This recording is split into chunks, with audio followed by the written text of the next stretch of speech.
We'll start to back up your PC. We head towards the control panel, and from there on we get to the system and security, file history.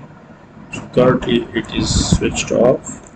So if we turn it off, as we have no USB currently plugged in, so let me plug in an USB and check it out.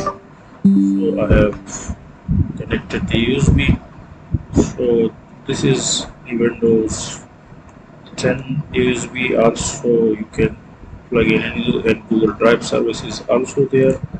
So we can also select our network locations. Suppose we want to, these are our network locations.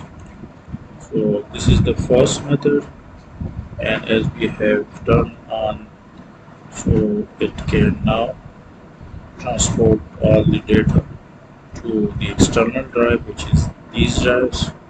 Second method is we can use the OneDrive option, but it's limited as it's get full, so you have to pay the extra amount, so we don't go for it. And also we get to the file. The third option is the backup and restore option. So it's a backup and restore.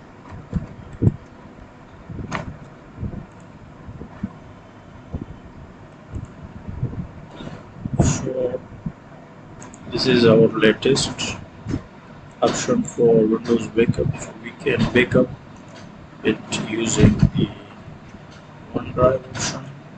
So I hope you have learned how to backup your Windows using Windows built-in file history, backup and restore option, and the external drive, and also the OneDrive option. Also we can use the Windows, the Google Drive option. Thank you for watching.